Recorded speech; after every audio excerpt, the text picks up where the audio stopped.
عارف خدابنده هستم. داستان تولک و عرب یا شغال و عرب از کافکا. این داستان رو خب اولا دلیلش رو بگم که چرا به زبان بلوچی من فایلش رو گذاشتم. من داشتم میگشتم دیدم که این داستان خوبیه، داستان کوتاه خوبیه، 4-5 صفحه بیشتر نیست و زبان بلوچی همچون ترجمه شده بود داخل سایت باسک. برای همین چیز کردم که بلوچیش رو بذارم. قسمت پایین صفحه هم صوتیش رو گذاشتیم به فارسی که کسایی که میخواستن به فارسی هم گوش بکنن حالا بتونن گوش بکنن. بلوچی گذاشتنش برای اینه که یکم چشممون به زبان مادریمون بیشتر عادت بکنه خوندنش و بعداً حالا نوشتنش. داستانش این بود حالا با کلمات هم بیشتر آشنا بشیم که در آینده حداقل خودمون بتونیم بنویسیم در این باره. اما یه خلاصه خیلی کوتاه از داستان بگم که خب کافکا توی این داستان یک در واقع اروپایی رو داریم توی این داستان با یک عربی که همراه اونه.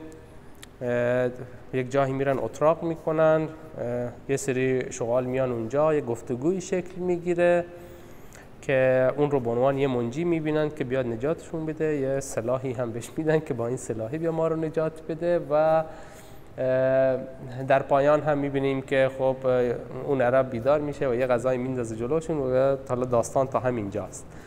اما در طول این داستان خب گفتگوهایی که شکل میگیره بین اون شغال و اون اروپاییه و اون عرب و اون اروپاییه خب نکاتی داره که اینا رو کافکا در واقع بهشون توجهی داشته که بهشون برسه. راجع به فضاسازی داستان و اینها، فضاسازی آنچنان خاصی نداره این داستان، بیشتر سعی کرده روی محتوا کار بکنه.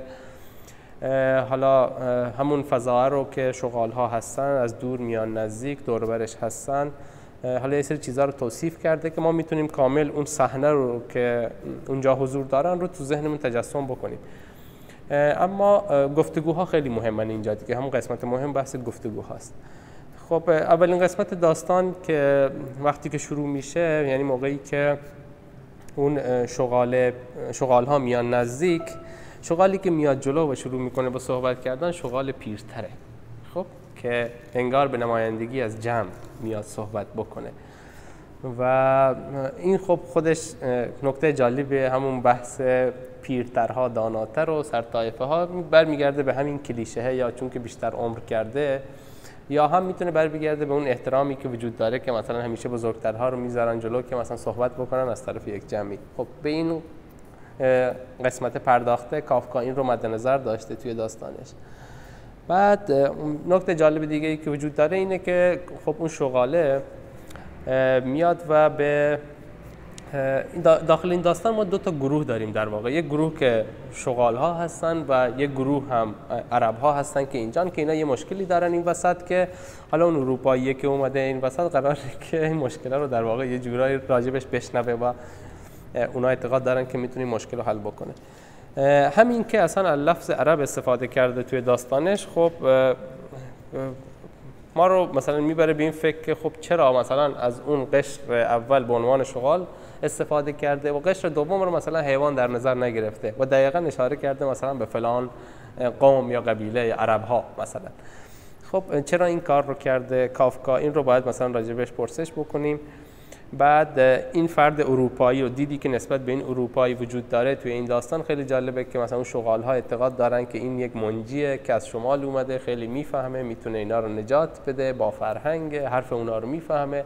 پدر بزرگها، مادر بزرگهای قبلی اینها راجع به این شخص صحبت کردن که این یک روزی میاد و شما رو نجات میده و خب این خیلی جالب بودین که احساس میکردن به یه منجی نیاز دارن که بیاد اینها رو نجات بده، خودش این شغال ها از دست در واقع این سرزمین رو از دست عرب ها پاکیزه بکنه. یه همچین لفظی استفاده میکنه که بعد این شغال ها بتونن راحت تر زندگی بکنن.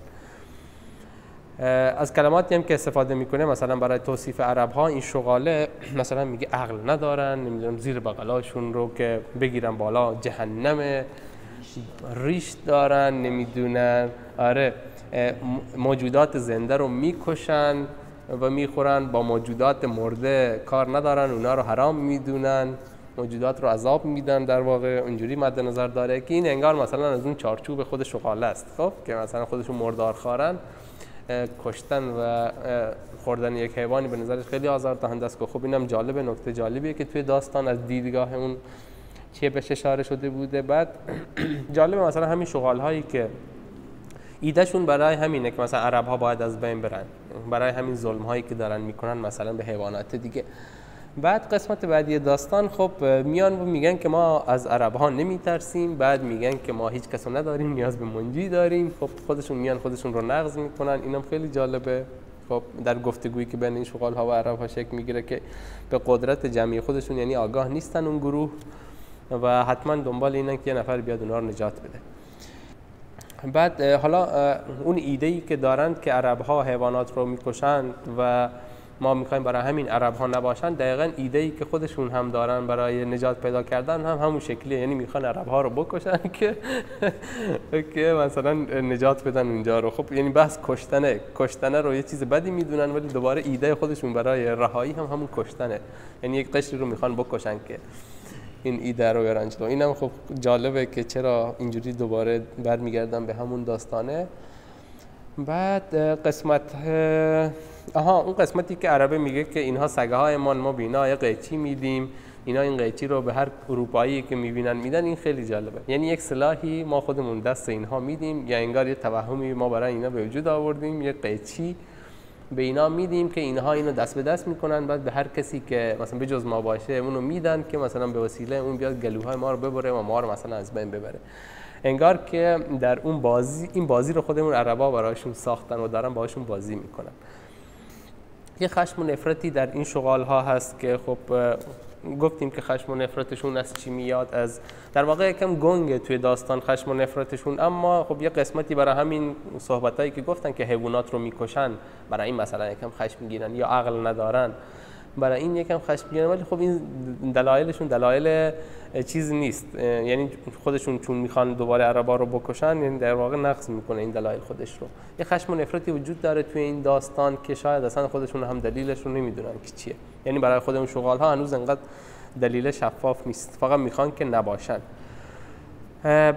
خود ابزار قیچی خیلی جالبه که چرا از قیچی مثلا استفاده میکنن، یعنی چرا قیچی دادن به اینها عرب ها که این قیچی رو اونها میخوان به اون اروپایی بدن که گلوهای اونها رو ببره. چرا مثلا بهشون یه چاقو ندادن یا چیز دیگه.